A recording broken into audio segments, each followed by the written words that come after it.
goes long. We'll split it off right here.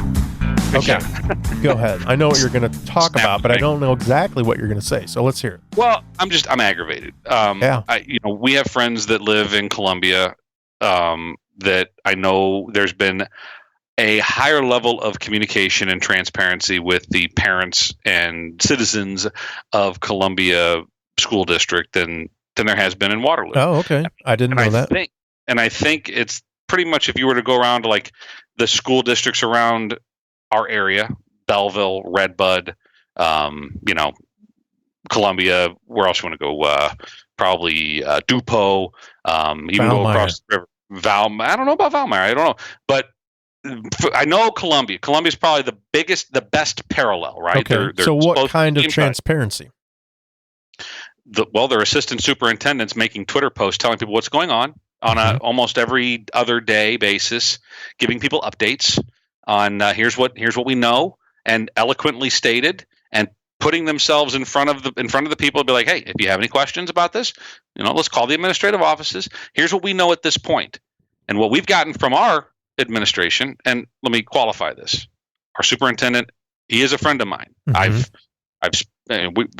consider him a friend, and I like him, and I don't want to disparage him in any way. I think he's unfortunately beholden to a couple of other entities, not individuals, but entities that are.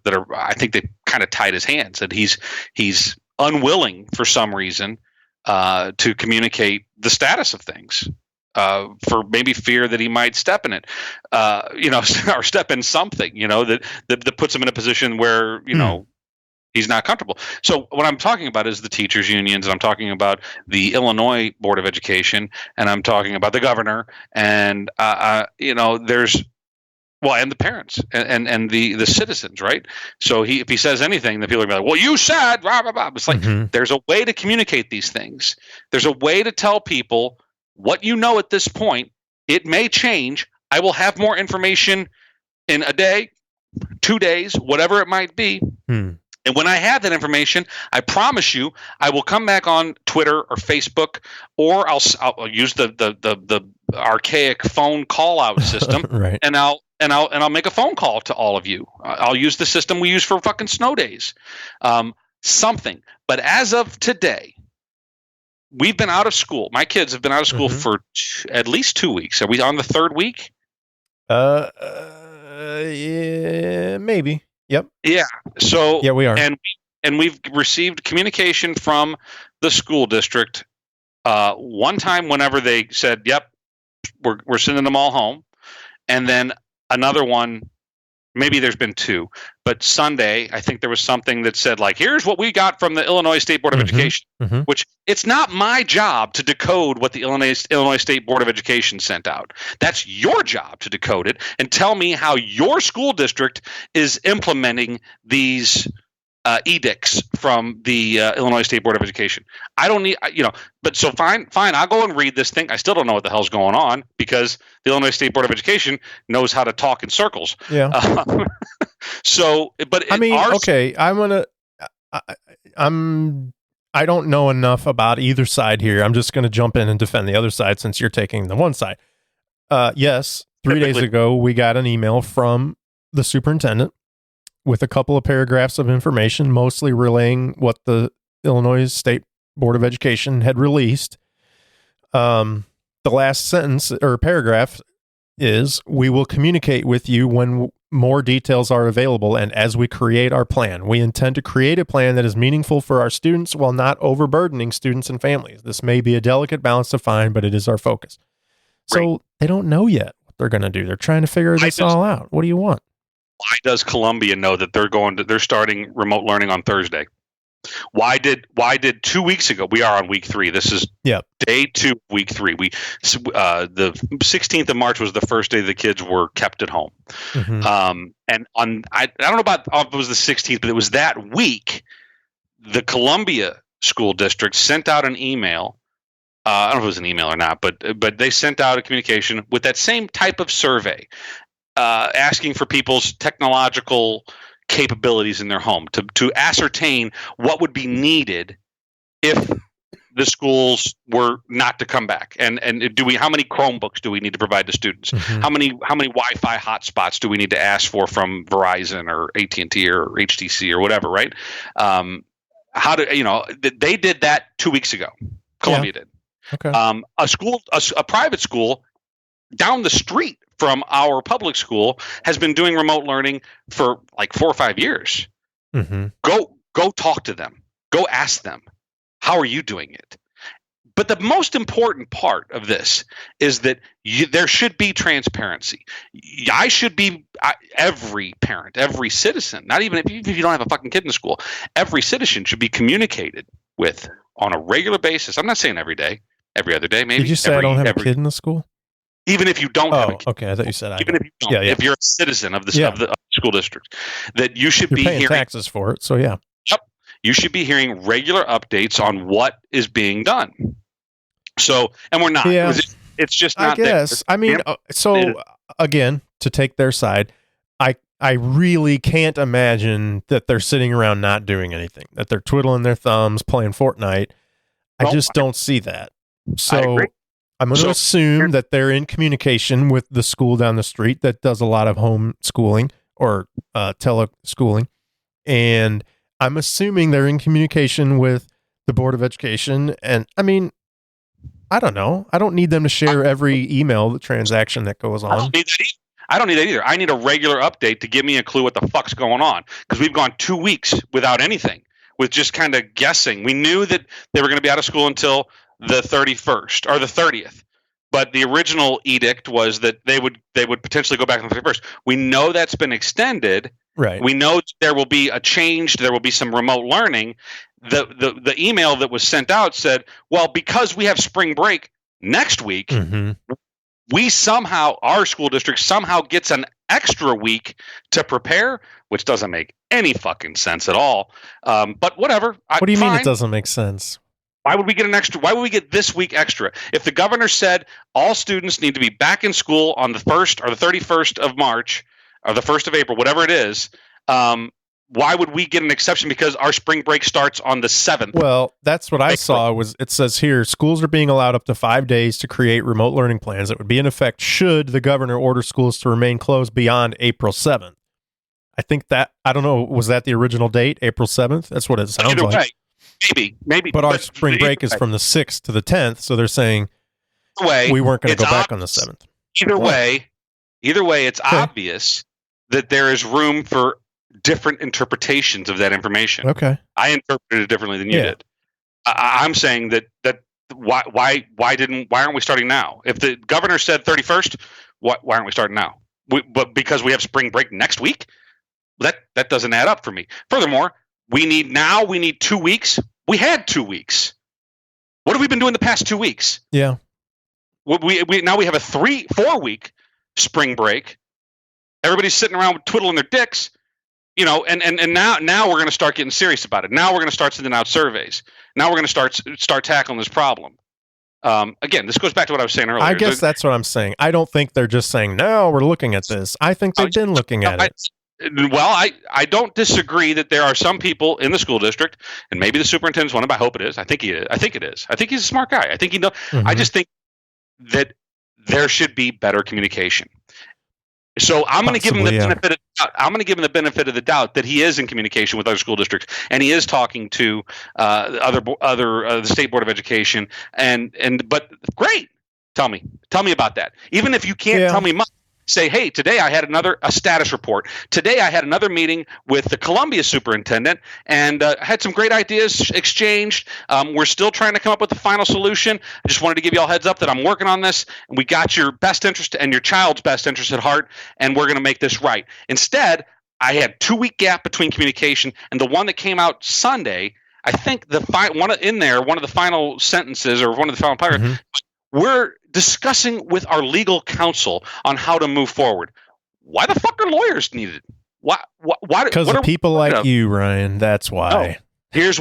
Here's why you need lawyers involved. Because of teachers' unions, and because some ass would be like, "Well, that's not in my contract to write an e-learning curriculum. That's not how it's supposed to work. I can't do it this way." And it's because they don't really have, not all of them, some of them don't really have the child's best interest at heart. They're worried about the contract. And that's the nasty side of unions. And again, I'm not saying all. There's good ones, but there's some bad ones. And those are the ones that they're afraid. Why they have to bring in the lawyers in is because they need to protect their ass from some vigilant teachers union junkie who wants to get something over on the local board of education. It's everybody's. It's too much bureaucracy. It's too much red tape. It's not. I don't think it's our local leadership's fault. I think his hands are tied. But don't you think maybe that? Yeah, I mean, like you just said, it's maybe not his fault. His hands are tied. Don't you think that's probably why there isn't more communication? Because the more he says, the more he has to backtrack later if it's wrong or whatever. Right? It's like, let's just wait and see what actually happens here and what our guidance is. That's what I took from the email, is like, they haven't been getting a lot of guidance from the state, and the state is just now telling them stuff, and that's really vague. And they're like, well, we're trying to figure out what. They're not just now telling them. They're not just now telling them stuff. And if you go and you look at the Columbia School District's Twitter feed, you'd see that. And I'm not berating you. I don't mean just saying the populace out there. If people were to go and look at other school districts, it's like, why are they able to make decisions and we can't? Why are they willing to communicate this information, articulated very carefully to the citizenry on what's going on? So I will say, and he says, I don't have more details to share at this moment, but wanted to communicate with you that information is now flowing from Springfield in regard to schools providing education that is more formal. So, I mean, I took that to mean they weren't getting that communication before, but you're saying they were. We just weren't hearing about it. I think clearly, if you look at what Columbia is saying to their and also that most of the guidance, because I have read, not all, but some of the stuff that the Illinois State Board of Education's put out, most of it is like, it's up to the school district to determine how. Here's our guidance. They give guidance, like we encourage you to create a curriculum that is beneficial to blah, blah, blah, blah, blah, a bunch of fucking bloviation, right? It's a bunch of bullshit. But they're basically giving the school district freedom to say, here's the boxes you need to check. How you check those boxes, that's up to you. But here's the fucking rubric. Go do your homework. And that's so. Yeah. But we're almost they're afraid to do something. So I don't want to cut you off on that, but we're getting way over time here, and I think I've kind of beat it to death. The other point that I wanted to make on kind of on the same topic is that I've always worked in the private sector my entire career since 1995. I've been working for private companies, and every single one of them, and I've worked for small companies with 13, 14 employees and giant companies with, tens of thousands of employees. And every single one of them has a business continuity plan. And I imagine that even in your job, and we don't need to disclose what you do, but people know you work in an underground bunker typically. Yep. But even you have a BCP. It's probably not called a BCP, but it's probably the oh shit plan or whatever the fuck you want to call it, right? Right. Like when shit goes sideways, this is how we keep moving forward, right? And so every well-run company should have a BCP or something similar, right? And I think most, if not all, well-run companies do have something along those lines. I would think that even school districts have a business continuity plan, probably not called a business continuity plan, probably called like an emergency action plan or something like that. And I'm wondering, because it seems like we don't know our ass from a hole in the ground, I'm wondering where the fuck is our plan for our school district? Yeah, I mean, I get that sense a little bit, but I also feel like this is just such a strange dynamic where you've got obviously students aren't allowed to be at school. Teachers, I guess, are allowed to be, but should they be there at school congregating, making lesson plans? Should they be working from home? Should they, it's like, I don't know that there is a plan for this. And maybe there should have been, and maybe there is. I don't know. But it just feels like there's a lot of unknowns at this point as far as how are they supposed to be handling it. I know the whole giving meals to kids. That was one of these like, wait, what? We're doing that? Why? Oh, well okay. That's a whole nother issue. Not an issue. I don't have know, much it's a whole other problem thing, with it. But that's all that we've seen on our school's social media pages is we've seen like, hey, the buses are coming around again today at noon. Check the fucking schedule. I don't. But even that changed. Like what they started out doing drastically changed just a few days later because guidance changed. So it's like there's a lot of unknowns. Oh, we thought we were going to do this, but not anymore. Now it's going to be that. And it's a valiant effort. I give them credit for trying to do good. My question's on the whole. I want to get your opinion. But these buses with the lunches are coming through my neighborhood. Now, I don't live in an affluent subdivision by any means, but they're nice houses. They're people that live in these houses aren't poor. Oh yeah, right. They've typically got plenty of money. I think what I was told was that there's something to do with the more kids participate in this, the more funding they get from the state to pay for it, just like attendance at school and all that stuff. And so they were actively encouraging anyone and everyone to sign up for these meals as opposed to only the people in need who can't afford meals and stuff like that, which is what it should have been, which is what it was for. Right. So like, but there's the problem. Everyone was signing up because it was like, not only, it wasn't just, I can get a free meal. It was, we can help pay the teachers and pay the bus drivers and pay the staff who are doing all this. We can keep them employed just by signing up for a meal. Okay. Yep. Do it. And so everybody was signing up. Yeah. These buses were driving all over to the nicest subdivisions, handing out free meals. Oh yeah. Do you see with that? I totally see a problem with it, but I also see why people signed up for it. Talking about state money of a broke state, a state that can't pay its fucking bills. Yeah. We're talking about a school district trying to get more money from a broke state for why? So that why? Well, they're trying to keep their teachers paid during this, or staff. I don't know if it's all teachers, but different people. And the bus drivers, they're subcon. They're a different company. Mm-hmm. We employees of the school district. They work for Illinois Central School. I think I could be wrong, but I think there was funding maybe from the state to pay for that if people signed up for it, and if they didn't, then there wasn't funding. So it was like, hey, we can help pay the bus drivers too. Here's another take on it. I don't know what happens to that money if these kids who don't eat a peanut butter and jelly sandwich don't sign up, then the check that comes from the state is smaller, which means a smaller deficit from the state of Illinois. I think that the alternative is to not sign up for the fucking lunch. Mm-hmm. I know. I don't disagree with you. I'm just trying to explain why people were signing up who maybe didn't need to. They had a reason. If there's someone that's really in need, and I know that they're out there, and I feel for them, and hell, I'll make you a fucking sandwich. Yeah. But those people, absolutely. But whenever you're driving through a subdivision full of homes that clearly they have plenty of bread and peanut butter and jelly and potato chips and bananas and apples, you don't need to be in here. They don't need to be in here. There's other areas of this town that they need to be driving through, and that's it. And if they're doing it just to bilk the numbers from the state of Illinois, that's bad. That's not. I know. That's not.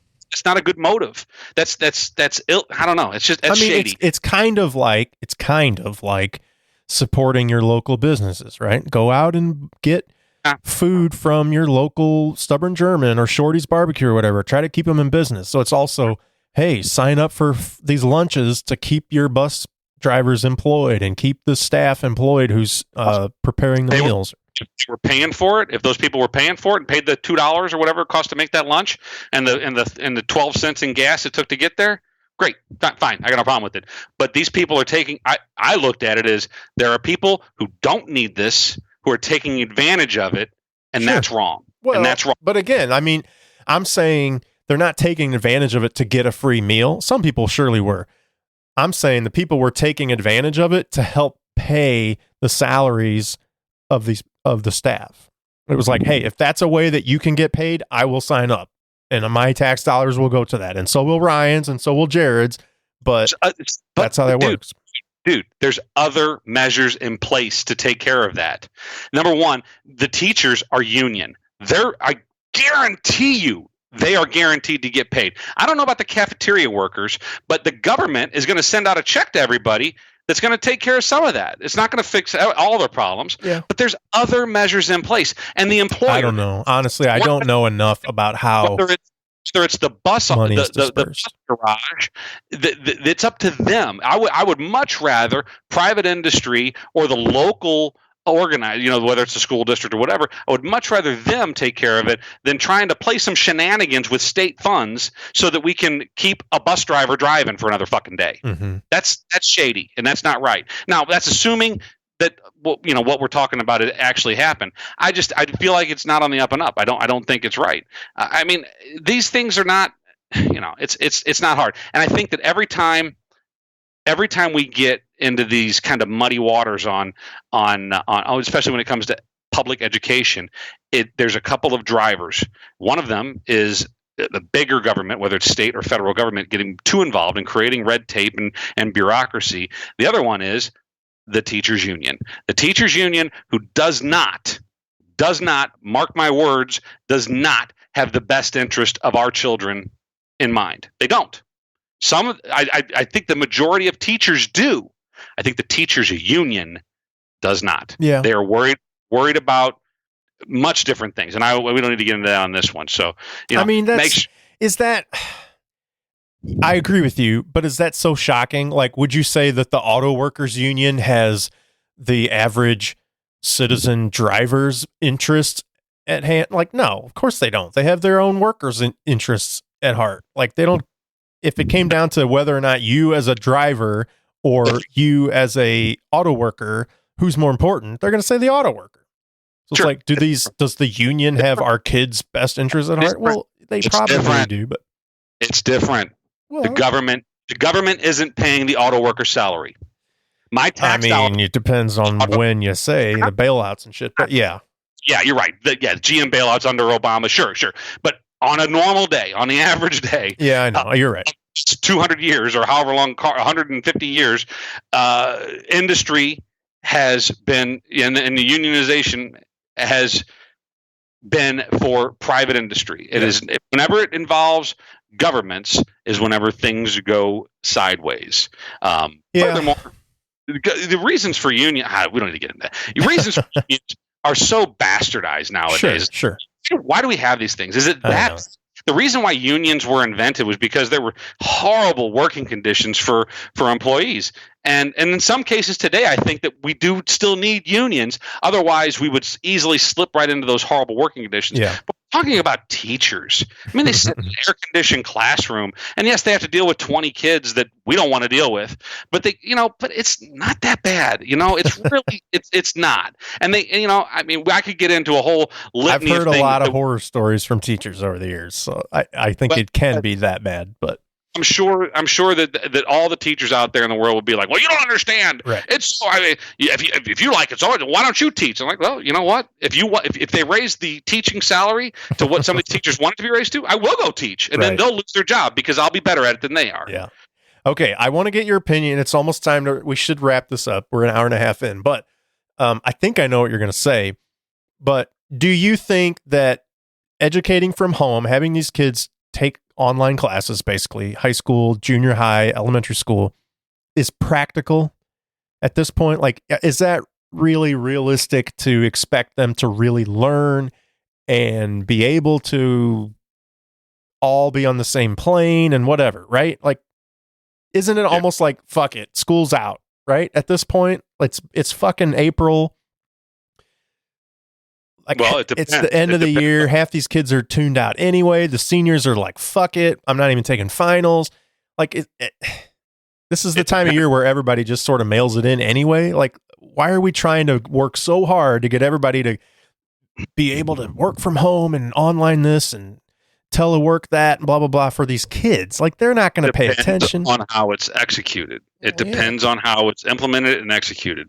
And that's up to our it's up to these educators who many of them deserve to be put on a pedestal and regarded as some of the greatest people in the world.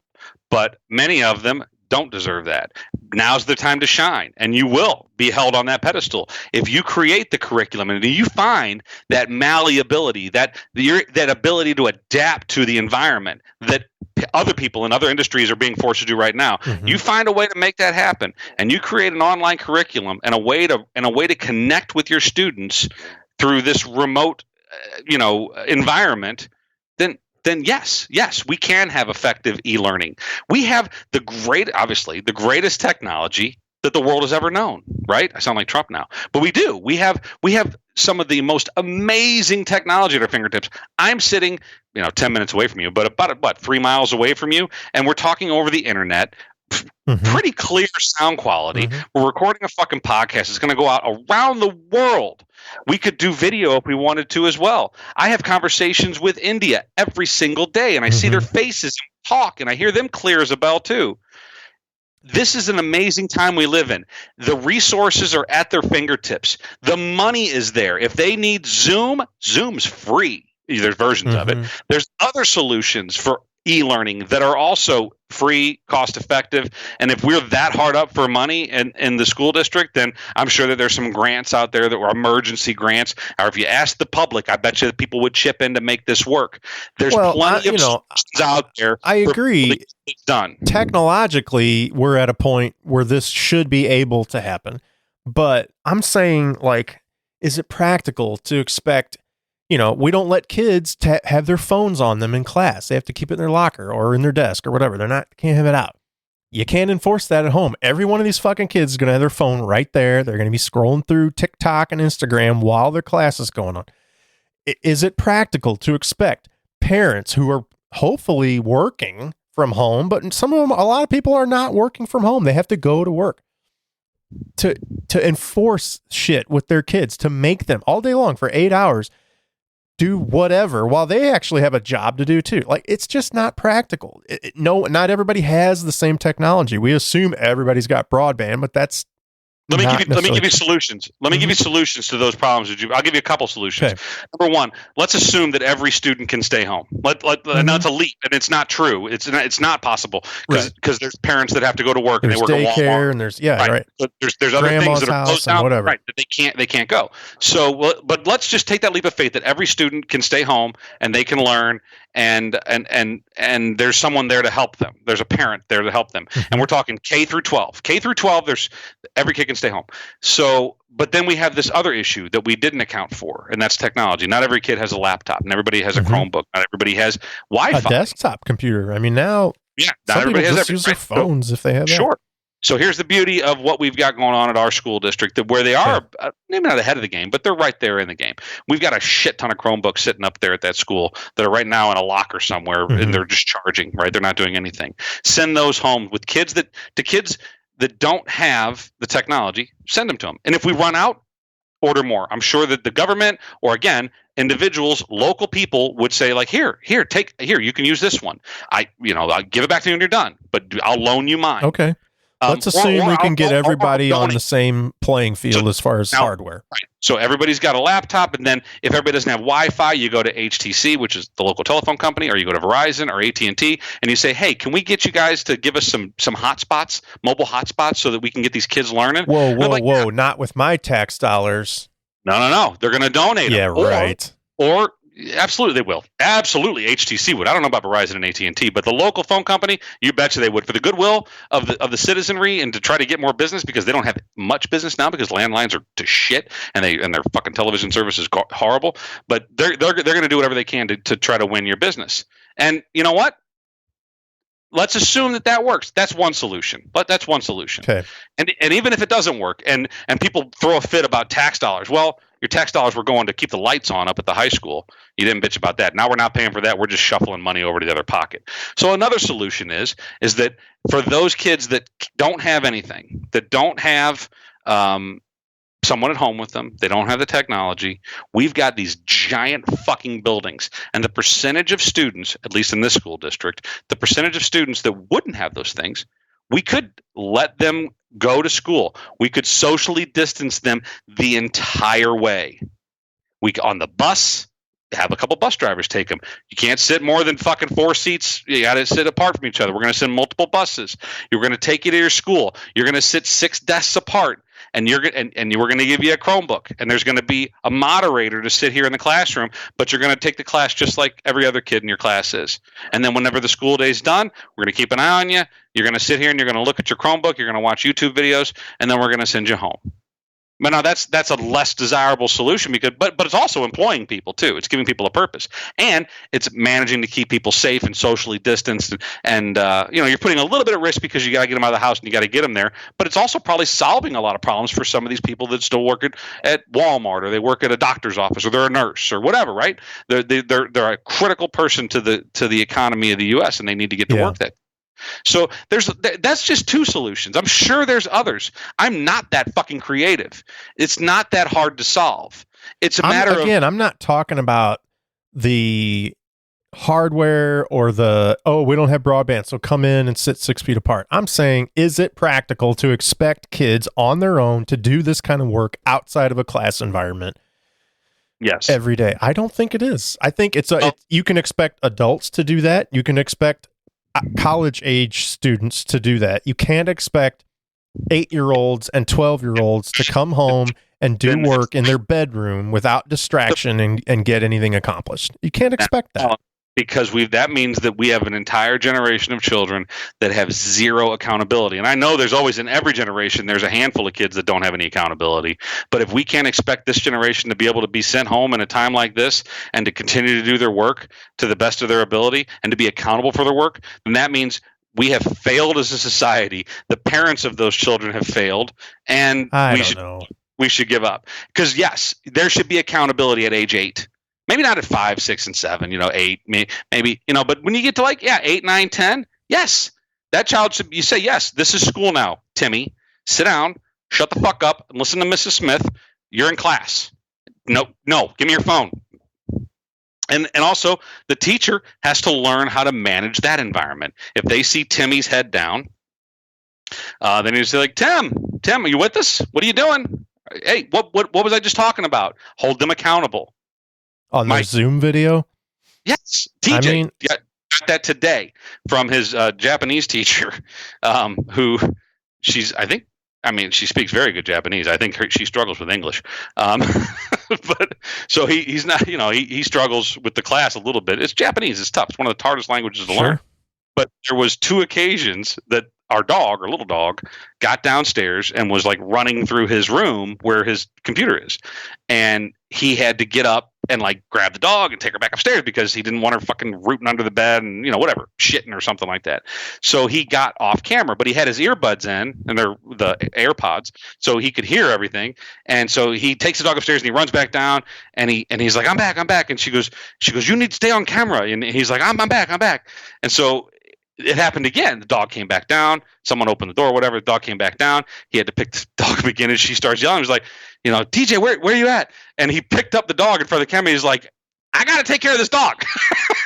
And she's like, oh, okay, go take care of it, So, but she is watching and I don't know how many kids are in this class. Right, but that's my point. He's got a dog that's getting in the way, or a baby sister, or a sacrifices, brother. It's sad. You got to come on. What? I'm saying you can't. There's shit at home that you don't have to deal with when you're in a controlled environment at school. That's why we have a controlled environment at school. It's not that difficult to overcome. It's not that. Okay. And honestly, if all the people out there in the world are talking about, we got to make sacrifices for the greater good, and then put your dog in a fucking crate, or the parents' job is to make sure the dog doesn't interfere. I don't think it's none of these things are challenging. I mean, it shouldn't be in theory, but you take 1,000 kids in the school, or 800 or 900, or however many they got, in just the high school, now the junior high and the grade school and all that shit. And it's it's hard enough to get all that shit to happen correctly in school. Now it's everybody go in your own environment. You're in your bedroom, you're in your living room, you're in your loft, you're in your basement, and try to get everybody.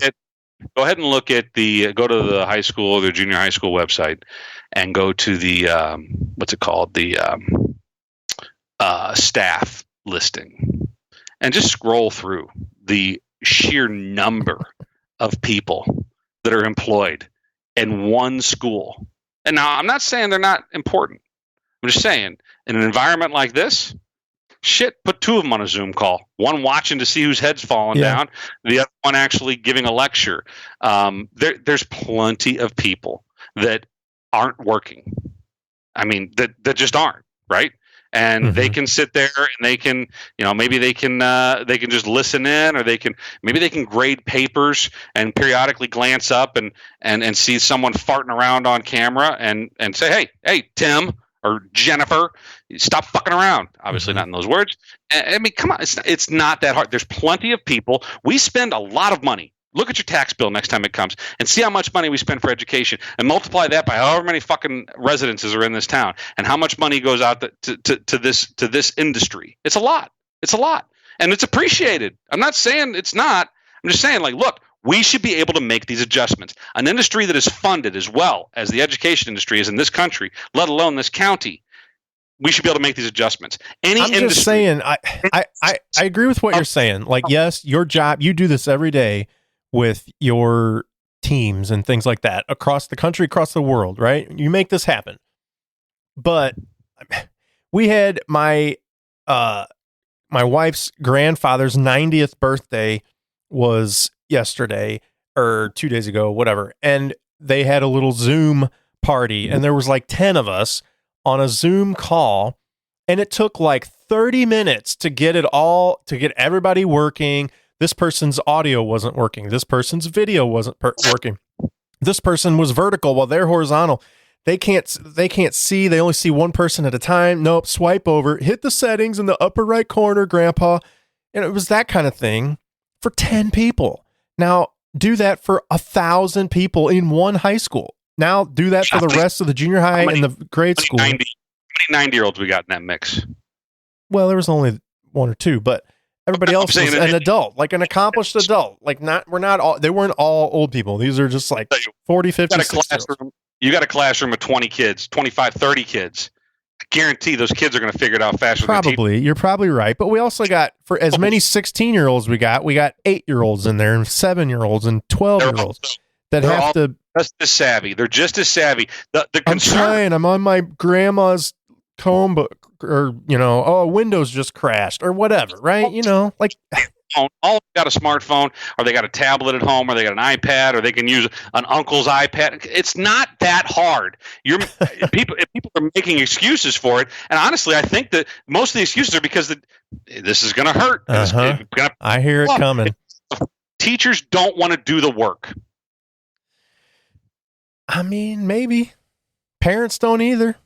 It's going to be a lot of work for parents. I think you're discrediting that a little bit. This is like... I do have a better situation because my kids are older. If I had second grade, it'd be a different ballgame. But I've been saying it for years, not because we've only had the podcast for a couple, but I've been saying it to my friends and family and, for years, that I have to do more work to educate my kids than what second grade parents had to do in 1982. There is so much expectation from the teachers. And I don't mind doing it in most cases. I mean, I enjoy it, but I think my wife and I and a lot of parents, we're not the majority. There's a lot of parents that just expect it to happen. Go, you're their problem now. Figure it out. And so I am an engaged parent, and I have been since kindergarten for my oldest. Mm-hmm. My wife is as well. She sucks at math though, so that's where I come in. That expectation of parents is already there, that they should be engaged and helping their kids, and they should be able to, if they're home with their kid, they should be able to say, here's how let me get you set up so you're logged in. And if they can't be home and they're dropping them off with grandma or babysitter, like, all right, well, I'm going to show you the night before, and then I'm going to show your babysitter. I'm going to show grandma, and we're going to get you through this. And I'm going to send an email to the teacher that says, like, hey, Billy has a problem. Our computer's kind of old, but we made it work. Mm-hmm. But if he's having a problem, tell him to click on this button. It's not an insurmountable problem.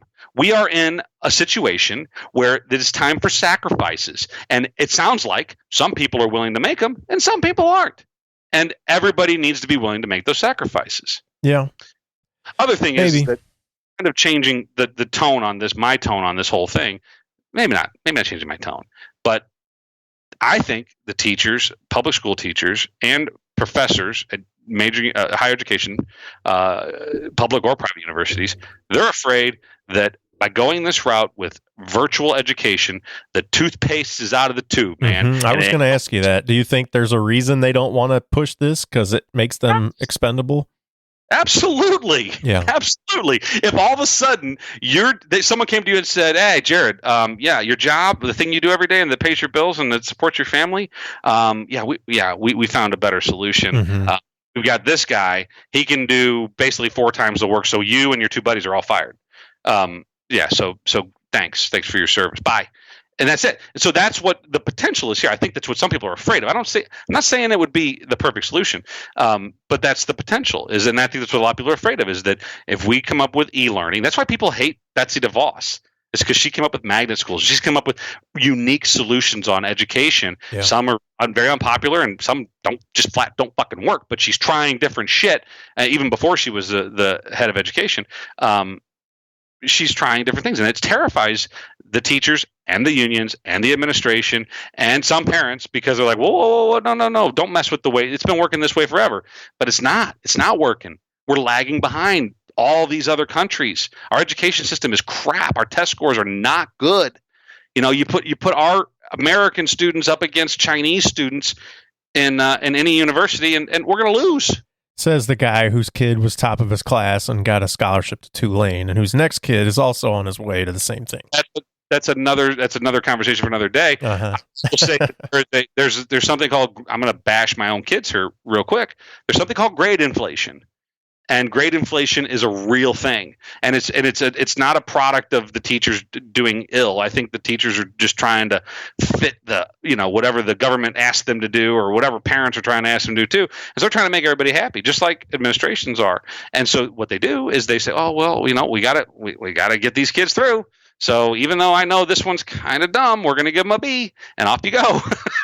and that happens all the way down from K through bachelor's degree. It happens. I mean, as dumb as he can be about spring break and Fireball and Uber, it's hard to disparage the way the education system spat out your kid. Yeah. No, I mean, he's a 19-year-old, so he's by nature a dumbass. Right, there's no doubt. Yeah, but but he's also very smart in some regards too. But he's not smart. He's not as smart as no 19-year-old is as smart as they think they are. Sure. Myself included. When I was 19, I thought I had the fucking tiger by the tail.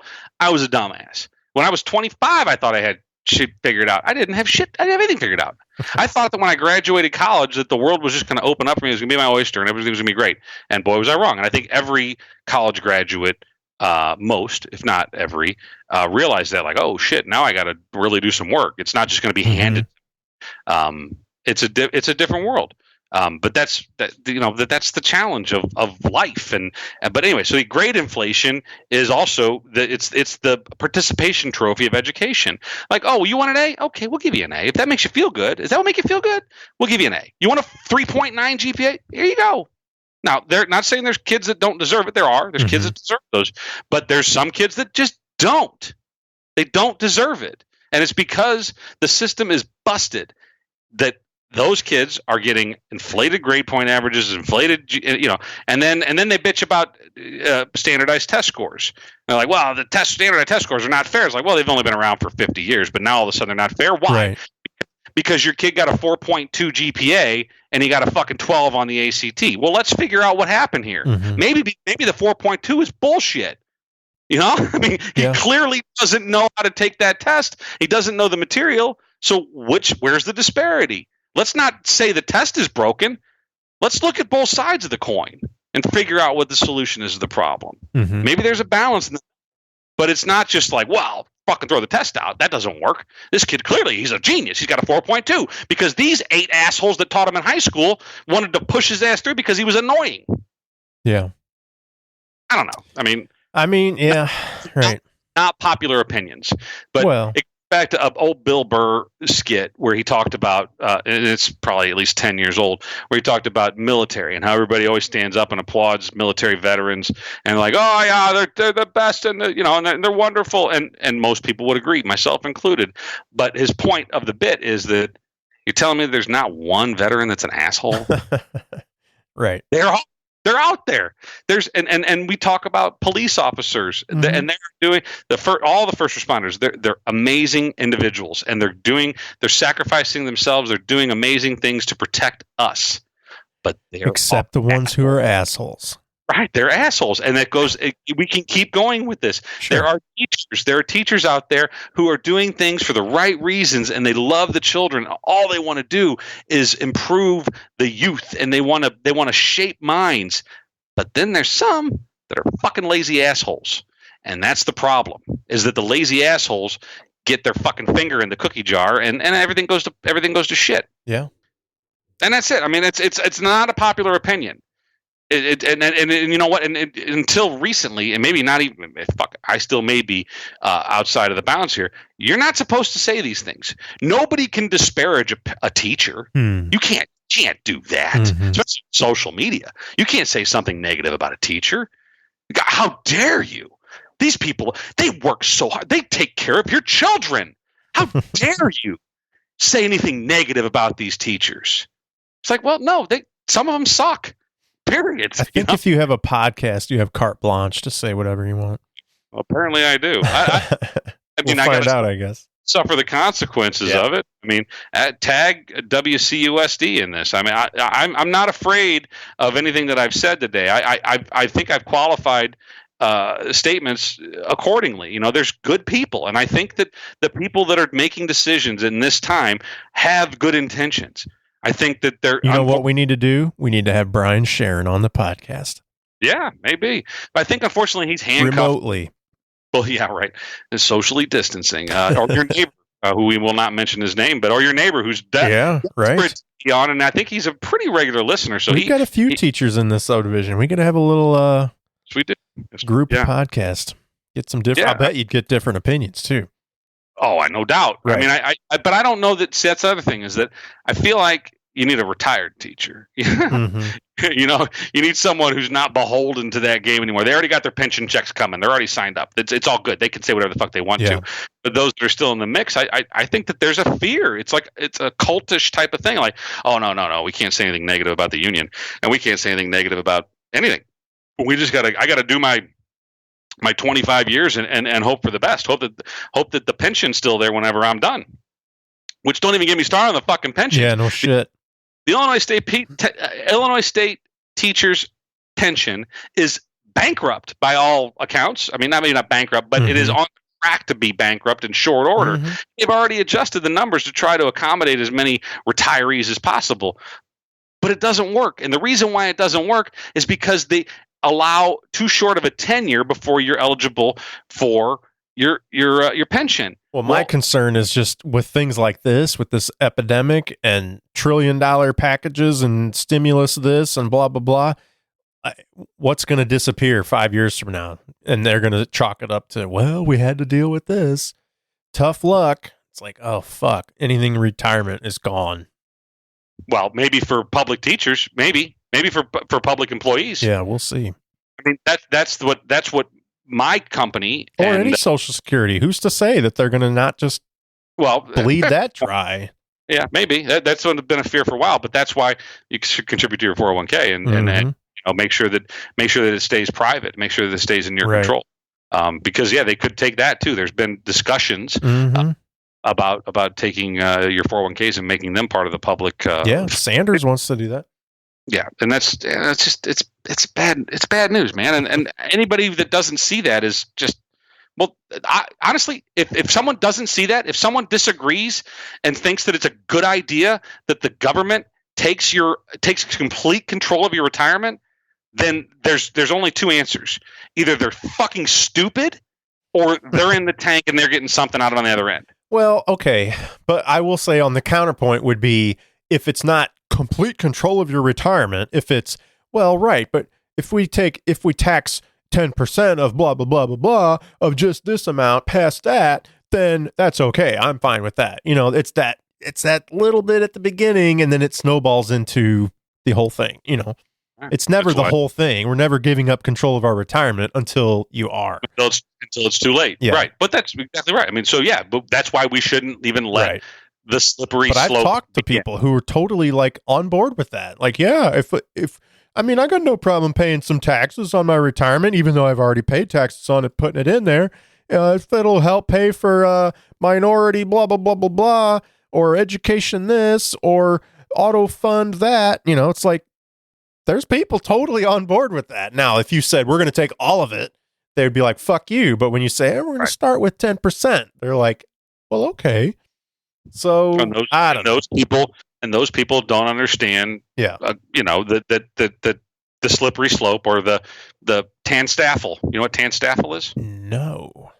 Did you fail economics? I didn't take economics. I was an art major, okay? Well, there explains a couple of things for us. But TANSTAFL stands for there ain't no such thing as a free lunch. It's not an English professor that came up with the phrase. It's an economics professor. But there ain't no such thing as a free lunch. And basically, anytime the government tells you like, oh, no, this is good for you, we're gonna give you this. Well, there's nothing is free. There's nothing is free. Right. At every turn, the government is taking something in order to give you the thing that they think you want. Yeah. And until masses understand that, the government will continue to take advantage of us. Period. Mm-hmm.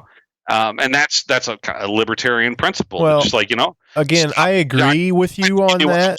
Give me my money, and I'll go get what I want. I think the flip side is if you say we all accept that there's going to be X amount taken out for whatever, then it's just how is that dispersed?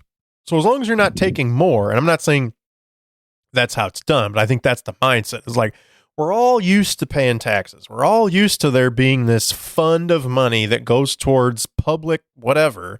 And it's just a matter of some of it goes here, some of it goes there. So if you're accepting of that, then it's just a matter of going, well, we're going to take a little bit from here. We're going to put it to this new thing now. So it's free money. You're not getting any more taken.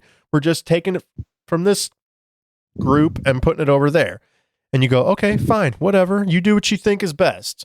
But it's once you start saying, oh, we took X, but now we're going to take X plus 1. And then it's X plus 2. And that's what people, I think, don't always realize. They just go, yeah, we pay taxes. It's fine. Put it wherever you need. But when you say we're going to keep taking more without asking, it's like, I would say that the people that are saying it, oh, it's okay. That's well, I won't call it stupid. Naive, maybe, or it's willful ignorance. Basically, you're turning a blind eye. Like, okay, seems good, and I'm too lazy to go do the research. So okay, just keep taking care of me. God, where's my spoon? Feed me more. Come on, it's like just grow up, do some research, read into things a little bit more, and ask for your money. Ask for what you have earned. That's what you would do. I mean, that's what any reasonable person, the first time you get a paycheck, whenever you're 16 years old or 15 for some people, or maybe younger for some people, anybody, the first time you get that paycheck, whether it's working at McDonald's or at a burger joint or a movie theater or at Walmart or whatever, you look at that check and you're like, okay, well, I know that I worked 18 hours this week, and I know that I get paid $10 an hour, so my check should be for $180. And you get that check, and it's nope. It's for it's for like hold on, let's see, what did that be? With the 0.74, about $130. If they're taking out 26%, I don't know what depending on where you live and how much the tax rate is. But now your $180 turns out, and like, what the hell? The government took $50. It's like yes, that's how this works. And every single working American has said that. Like, what the fuck? And then we're just like. And then we're told, like, well, that's the way it is. And you're like, well, okay, that's the way it is. And everybody just keeps going. I know, but we all like having our paved highways and our funded schools and our... There's other ways to solve that problem, too. There's other ways.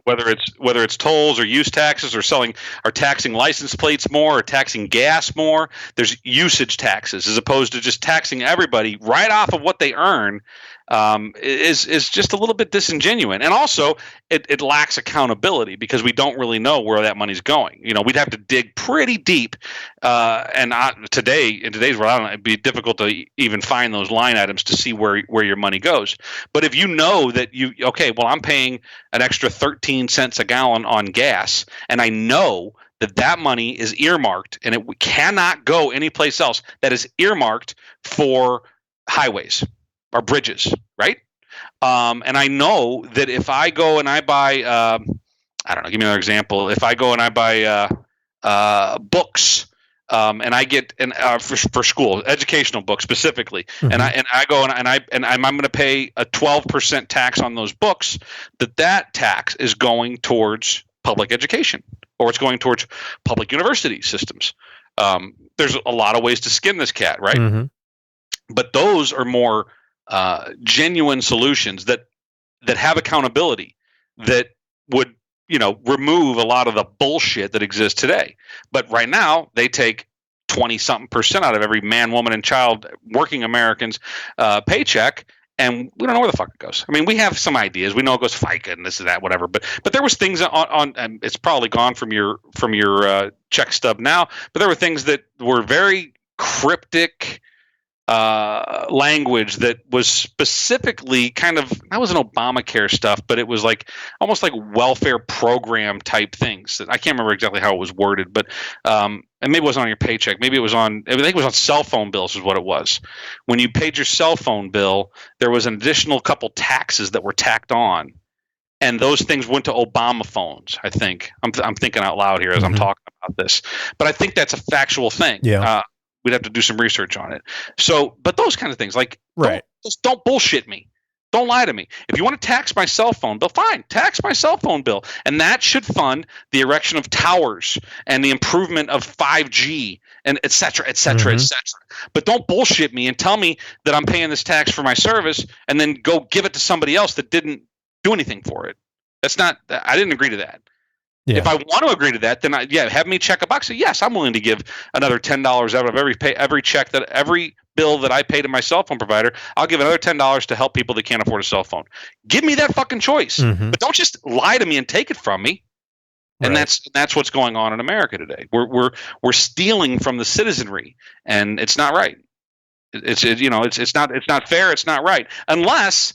A lot of people that agree that it is right are the people that are the benefactors of those things. The people that are getting the free shit are the people that are the government employees who are waiting on the next government contract to float them for another 6 months or a year or 6 years, or the government grant. Yeah, I do think it's easy to say that, and I don't necessarily disagree, but there are a lot of people who don't necessarily benefit directly from it, who think that that's the way it should be done, who don't have a problem giving part of their earned income to others. I know for me and you, it seems like, well, wait a minute, let me decide what I do with my money. Give me everything I earned and I'll decide what's best for me. That sounds like common sense, but there's a lot of people who are like, no, it's okay. We don't all, we aren't all on the same playing field, so let's help those who need it. And I don't have a problem doing that, right? There's people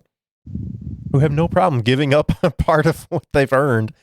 And that sounds like kind of a dick thing too, right? To not be like that. So it's like, well, there's a middle ground there somewhere, but I don't know.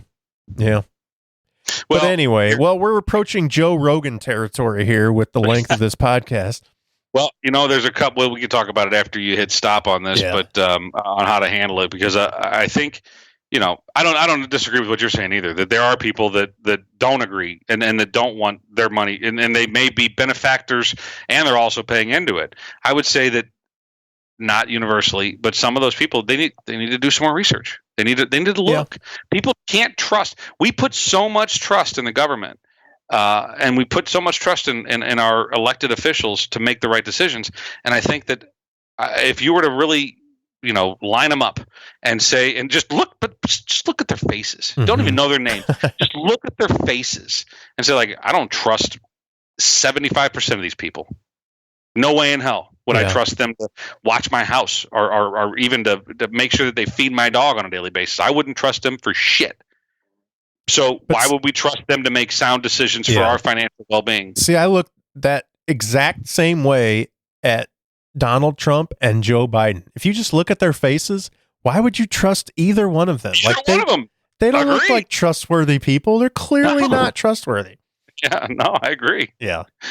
So it's the lesser of two evils again. We're here again 4 years later. We're the same conundrum where we've got two bad candidates and one of them's better than the other, and it's up to everybody to figure out which one that is.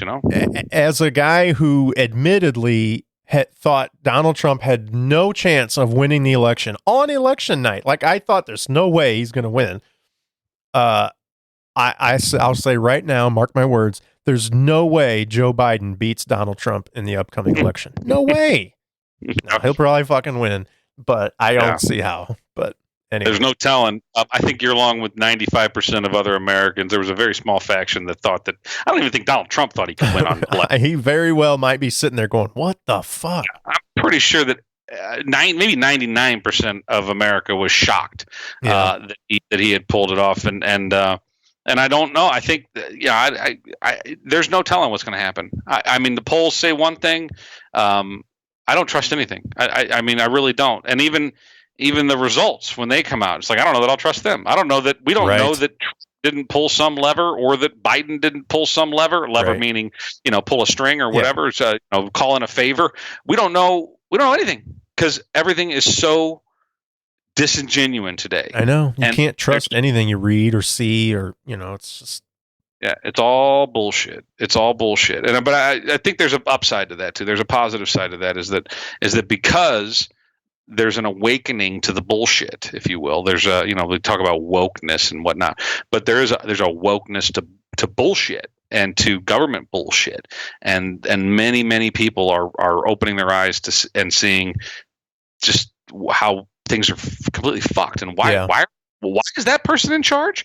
Why are we allowing that person to make this? What the fuck is going on here? And the more people that open their eyes and be like, why in the fuck are we letting that person make those calls? The better we are. And the problem is that we need to get some good people to run for these offices. And nobody goes back to my point from very early in this podcast that public employees and public service is a thankless job, and you will inevitably receive rebuke, even if it's from taking people photographs. like Ryan. Yeah, I mean, I said it. I foreshadowed that whenever talking about it. I was like, I know I'm being hypocritical in this, but look, I do have an opinion, and I know it's not fair. It's real easy for me to sit here on this fucking podcast and bash people. I hope I'm not. I don't want to be bashing people, but I do want people to be like, yeah, we should be expecting more, and especially in situations like this. I mean, so yeah, I mean, I know I'm being a bit hypocritical. I completely acknowledge that, but yeah, being a public servant, whether it's superintendent, president, governor, whatever, senator, is a thankless job, and it is appreciated. But also, you know what you're getting yourself into. Do it well, and people will not rebuke you. I mean, people will regard you, and they will hold you on that pedestal. And it's not, I'm going to say it's not that hard to do it well. I'm sure it is difficult. It's more difficult than what I give them credit to. But a lesson for folks out there that I've applied for years now is that it's okay to say I don't know. In any job that you have, in any job, even if you're the president of the United States, and Donald Trump needs this lesson too, it's okay to say, you know what? Don't know. I have to get back to you on that. I don't know. Right. And I'm not either. You can even say like, I'm not smart enough to know that answer. I got to go find a scientist, or I've never experienced that before. I need to go find someone that has. That's okay. But we're in this world today where people are afraid to say I don't know because they feel that they're going to get just blown up. And it's like, no, that's fine. I'd rather hear I don't know than nothing. Yeah. Nothing makes me feel like you're hiding something from me. Yeah, it's easy to hide something if people aren't asking and just assuming that, well, like I said earlier, I assume the school is working with the Board of Education to figure this stuff out. if you assume that and you don't ask questions and they aren't reporting anything, then you're totally in the dark of what's going on. So I trust them though. It's fine. Yeah. Well, here's my final shot across the bow. I am an advocate for transparency in all things government, including education, and I want more information. That's it. Yeah. That's simple as that. And regardless of this virus pandemic and the situation that we're presented here, across the board, I feel like we should have complete transparency for every dollar that we contribute to the tax pool. Every citizen should know where their money's going and be able to follow it. I mean, maybe not dollar for dollar, but really goddamn close, really, really close. Right. And that's all I'm saying. And then now putting this pandemic situation into it. Yeah. I mean, yeah, people. So I shared a text conversation with our superintendent. I don't know if I told you about this or not, but one of the things I said to him, he was nice. I didn't even intend for him to call me back. I called the district office just like, hey man, what's going on? I didn't want to talk to him. I didn't want to bother him. I knew he's busy. Over this? This is the very beginning of it. At the very, very beginning, because we hadn't heard shit. Mm-hmm. And, other schools were getting shut down. And I was like, hey, I need to know. I want to know. And so I called up to the district office. They answered. And I said, hey, wondering if there's an update coming soon. And the response I got was, they're talking right now with the state, and I know they're waiting for some more information from the governor. And I was like, well, I think it'd be great to hear something, even if it's we're still working on it. Just something would be great. And she's like, well, I'll have the superintendent call you back. And I'm like, no. That's not necessary. She goes, oh, he won't mind. I'm like, no, really, it's okay. And I didn't even give her my phone number. She picked it up off caller ID. Mm-hmm. And Brian called me back, which was extremely gracious of him. And he knew it was me too, so maybe that's a factor. He was it's Ryan. Right? So he was nice enough to call me back and left a lengthy voicemail saying, hey, I'm talking to the state, and I know it's just a tough situation. We're trying to figure things out, and I'm not sure which end is up at this point. He wasn't throwing his hands in the air. He was just like, I could tell he was trying to manage the situation. And so he's like, if you want to chat, call me back. Might be better to text me because I'm really busy. And so I did text him back only because I just wanted to close the loop on the conversation. And I didn't want it to seem like I was ignoring him. He was nice enough to call me. So I sent him a message and I said, hey man, I appreciate everything you're doing. I know it's hard work. I know it's thankless, and keep doing a good job. I trust that you and your team have got this handled. My only advice, and this is almost exactly what I wrote, my only advice would be that communicate as much as possible, because in the absence of information, conjecture and rumors will proliferate. You son of a bitch. And I said, but that's just my opinion. Yeah. It's my thoughts. I trust that you'll make the right choice, and I will wait patiently for your next communication from your team. Meaning, you don't need to call me back. You don't need to do nothing. He responded with a very brief, thanks or whatever it was after that, and that was it. And we closed the book on it because I do consider him a friend, and he's a good guy. And he was nice enough to contact me back. But my statement holds true that in the absence of information, rumor and conjecture will just run rampant. Yeah. And so as a leader of any organization, especially a public organization where there's so many people who are distinctly impacted, you need to be completely transparent. You need to, and maybe not completely transparent, but you need to at least give the semblance of that. Show people that I'm communicating with you as much as I can at this point. I can't tell you everything because there's other shit that I can't talk about, but I'm giving you as much information as I can at this point. When I have more, I will provide it. Simple as that. And at this point, and I'm not sure why, that's just simply not happening. And I think it's because, like I said, his hands are tied. His hands are tied by lawyers and by teachers unions and by potentially teachers and parents and who God knows what. Or maybe the school board. The school board may be acting in ill faith. Who knows? Maybe it's time for someone else to run for the school board. Maybe this is a launch of a campaign. Yeah. I mean, I hear what you're saying. I just think there's so many things to consider that you don't necessarily consider right away. Not you, the populace, so to speak. Like with sports, for instance, are we going to have a shortened season? Are we going to have any season at all? Are we going to go straight to the playoffs? Are we going to have a playoffs? These kids who are relying on scholarships based on my daughter's boyfriend has a friend who was apparently, according to some colleges he spoke to, he needed a certain time in a recorded event to get a scholarship. Well, if he doesn't have those recorded events, maybe he can still find a way to get that time recorded, but it was supposed to be at a state run, that kind of thing, in order to get a scholarship. If we shorten a sports season, do we shorten the academic calendar? What if there's only time for one test? And what if you get a D on that test? You get a D for the semester now. Well, wait a fucking minute. Normally, we get 7 tests and 12 quizzes and 40 homework assignments to average out our grade. But now we only had time for one test. That's not fair. There's all these things to consider on how we're going to move forward. And it's like, we don't get to just communicate that all to you on the second day. It's like, no, I agree. I agree. But also, I think most of those things have already been addressed. I mean, they've talked about pass-fail grades, right? So pass-fail meaning that you either pass, and it does neither way does it impact your GPA. But even if you fail, it does not impact your GPA. So a lot of universities are doing that. I think a lot of public school systems are doing that as well. I don't know what Waterloo's doing. I have no idea. But that's how people are accommodating for this kind of gap in the educational tape, if you will. As far as the scholarships and athletics and stuff like that, I'll give you the quick answer. The quick answer is we got bigger fish to fry.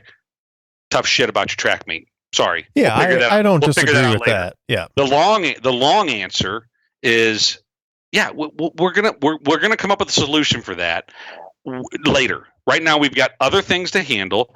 We will have track meets. We will find ways to accommodate your scholarship needs. We will find ways for the NCAA to know about your accomplishments and your, and we're going to figure this stuff out. I'm just saying I know that it seems inconsequential. I'm just saying now relate that type of scenario to your kid who's trying to get an academic scholarship and he has less grades now to average out an A, and he gets 1 B, and now his semester grade is a B, and instead of a 4.5, well, again, we go back he's to a 3.5 or whatever, or pass fail.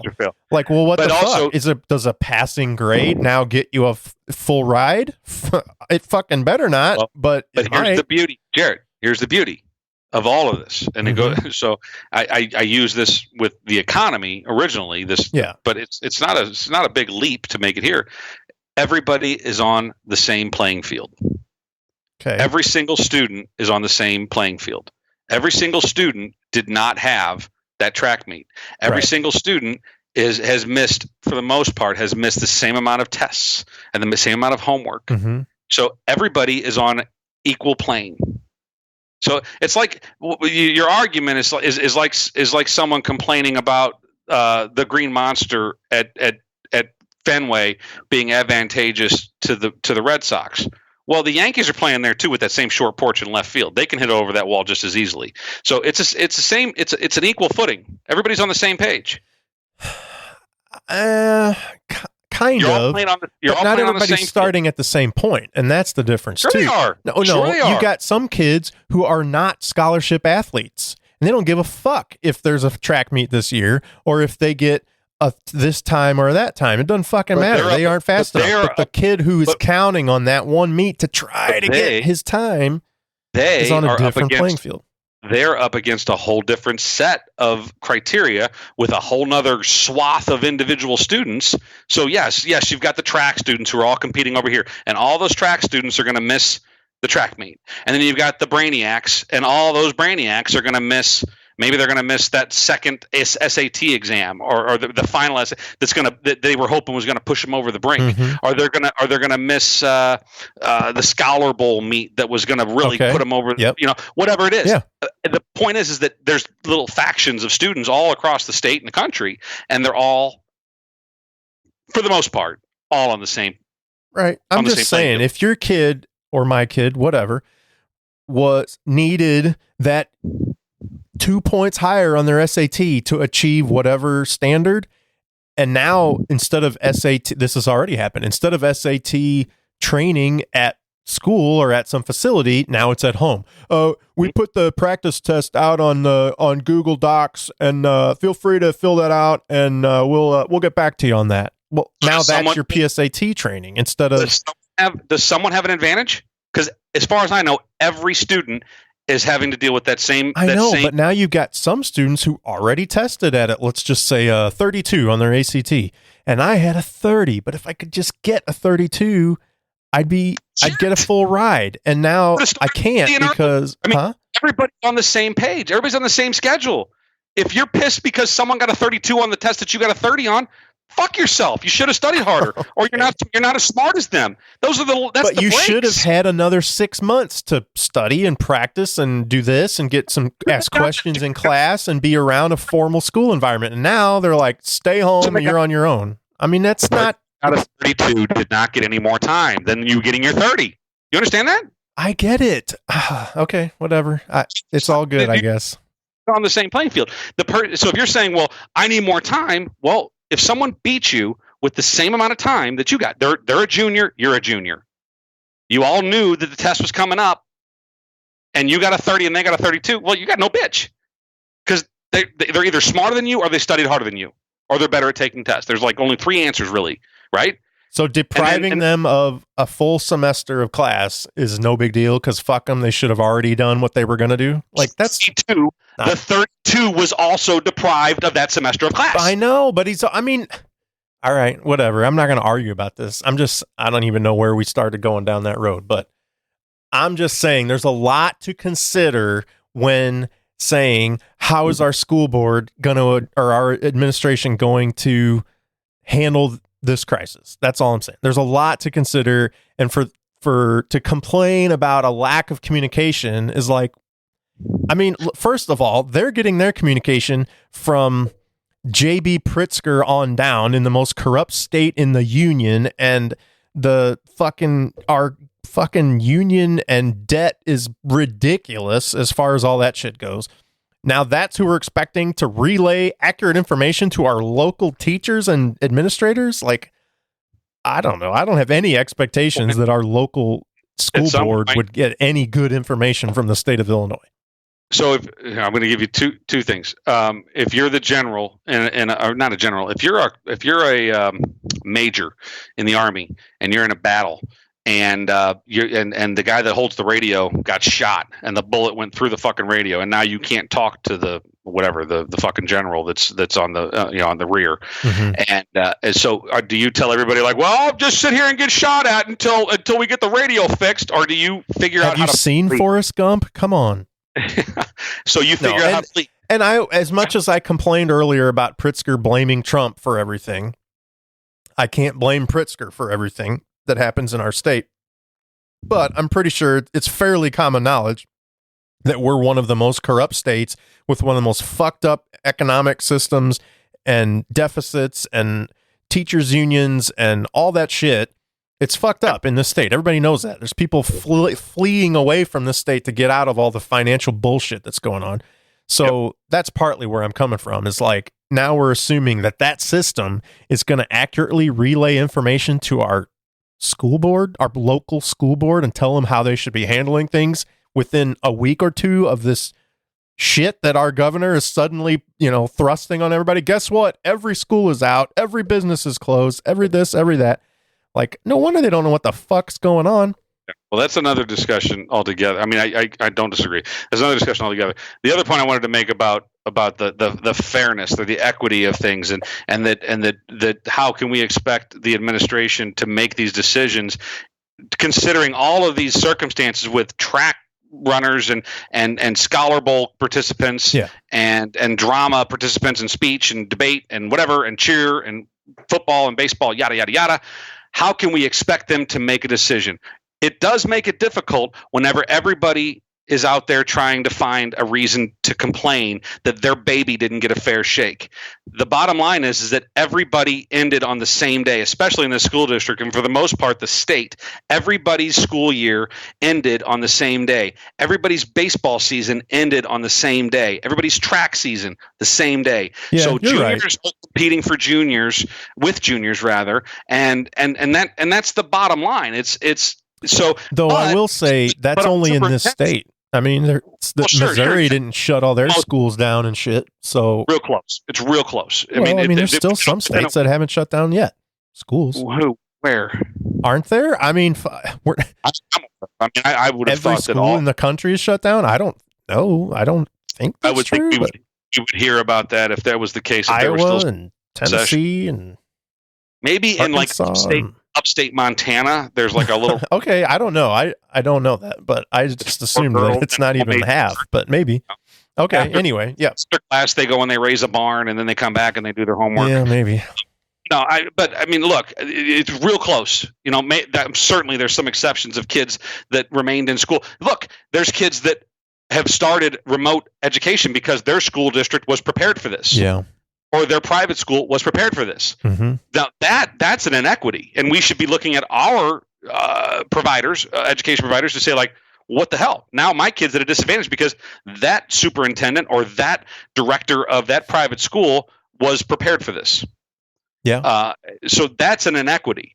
But for the most part, again, the 90-something, high 90% of students, about the same time, the school season ended, the track season, as well as all other sports seasons, all ended, and everybody that's a junior right now and a senior too, they're all on an equal plane. Yeah, you're right. Really fucking close, you know? I mean, and if someone got a 32 or if someone crushed their ACT, you know, yeah, it is. I mean, like, it's just them's the breaks, man. I got a shit score on my first ACT. Right. And it's because I didn't fucking prepare. And there were people in my class that we all talked about our grade, you know, our scores, and I wasn't, you know, it wasn't shit, but it wasn't good. It wasn't anything to be proud of.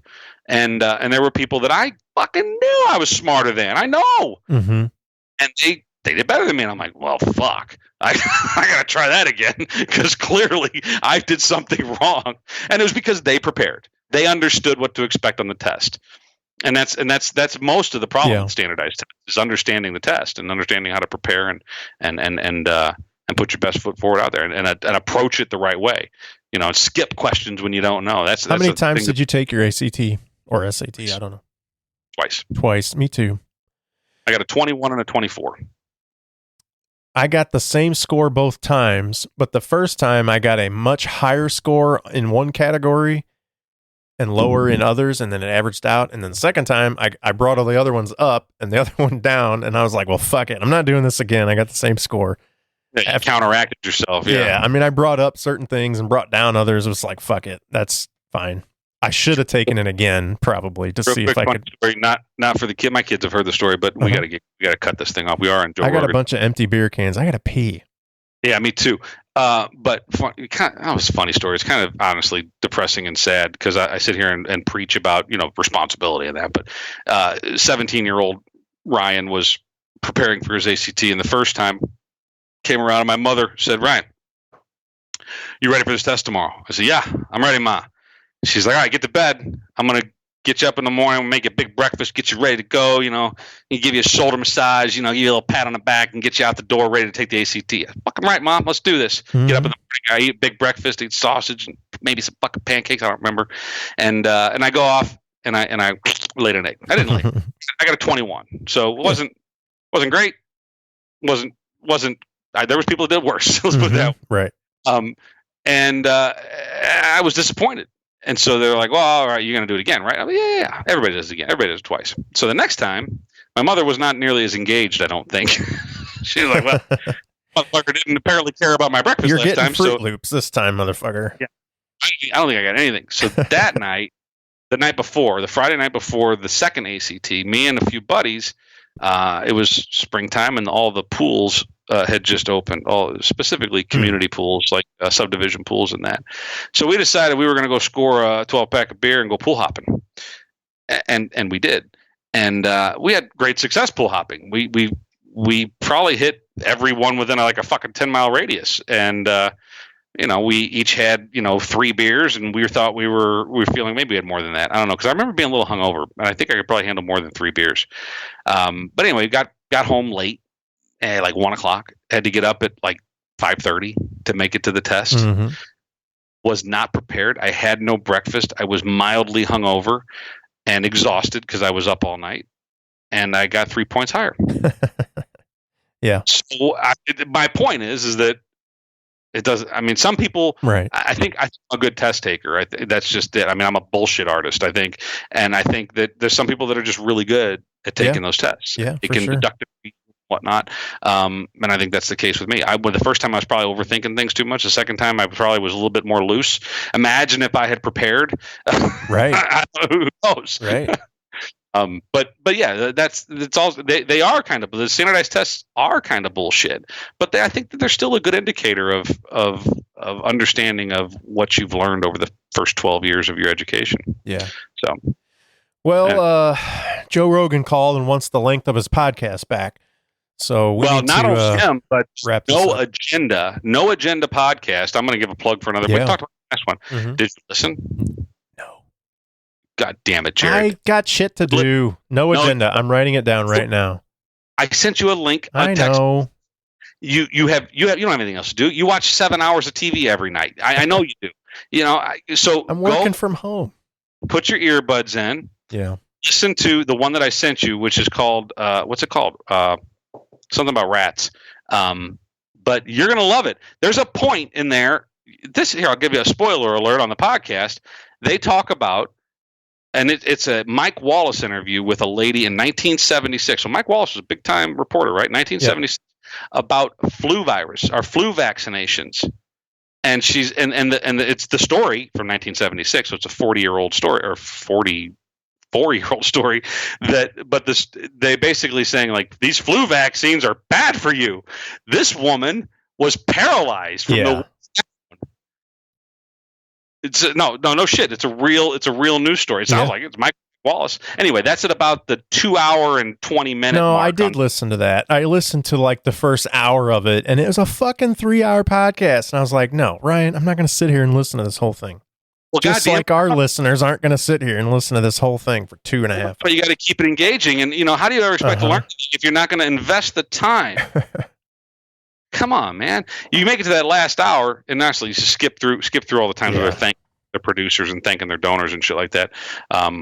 But yeah, skip through all that stuff and get to the meat of it. But the whole L strain and S strain of this coronavirus, that's some intriguing shit. I've looked it up. It seems like it's a reliable data out there about the L strain and S strain, which one is more potent than the other, and it really makes you start to question things. And these guys, they are a little bit, not a little bit. They're definitely conspiracy theorists, and they don't trust anybody or anything. But it's worth looking into. Yeah, listening to. If nothing else, at least it's entertaining.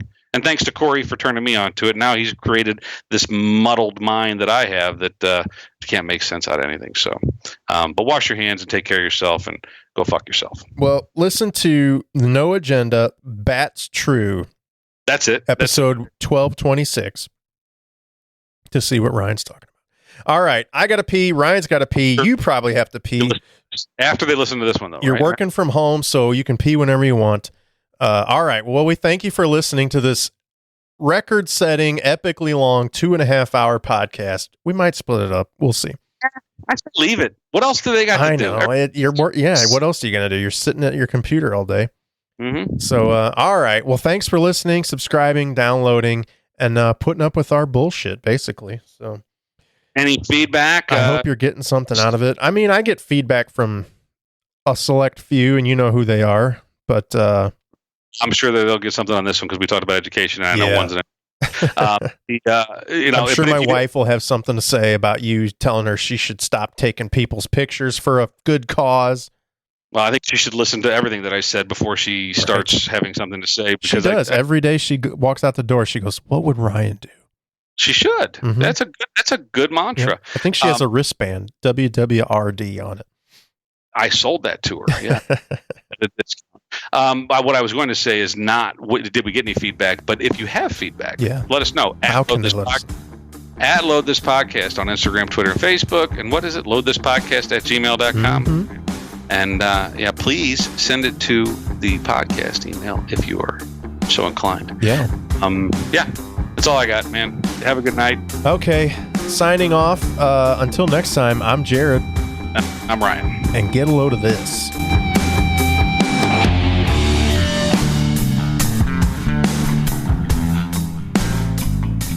All right. Okay. Do I need to switch earbuds, or am I good? Let's try them. Let's switch out and let's see what sounds. All right. Because this sounds, I'm used to it. Sounds okay. Okay, hold on. Let me switch. Hold on. I'll be right back.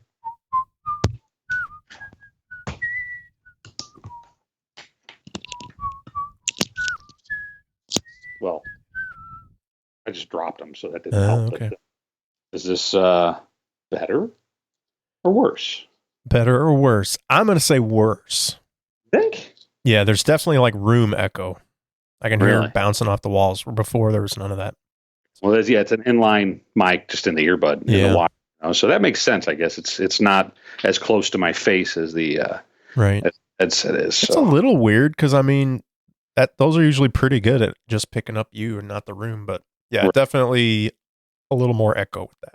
Well, if we're feeling real frisky, not tonight. Next time maybe I'll get one of the boys' gaming headsets and see how that. Yeah. All right, I'll be right back. All right.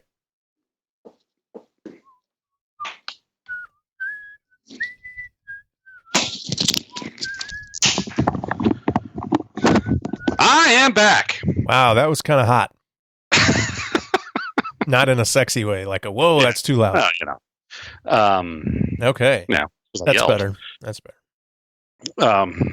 So yeah, what were we saying before we did all that? We went up getting food. So you left quarantine, huh? I didn't. Well, I did, but not for this reason. Yeah. We ordered some burgers from Triple R and went up and got them. And the boys, they were all, she was reading the menu to them and they're like, oh, I want the spicy one. And I've made this mistake before there because, it's not the first time I've been to this joint. Mm-hmm. And I was like, yeah, that sounds good. Give me the spicy one. And then I realized like, nope, it's a fine burger, but they're standard equipment burger, which is, good cheese. It's got like Cheese Whiz or something like that. It's fucking amazing. Yeah, it's way better than. So I learned a lesson. I've had the spicy one. Is that just jalapenos or? It's got jalapenos. Okay. It's got pepper jack cheese. Oh, okay. I think it might have a spicy mayo too. I'm not sure, but it's all right. It's good. It's a fine burger. Right. It's good. It's just not. It's not as good as their other burger.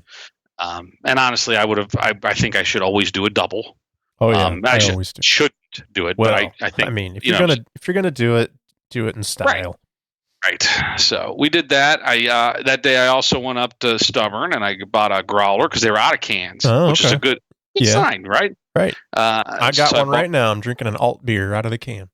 There you go. So I bought. Actually, I forgot I still have some left in the growler downstairs. I could have got that.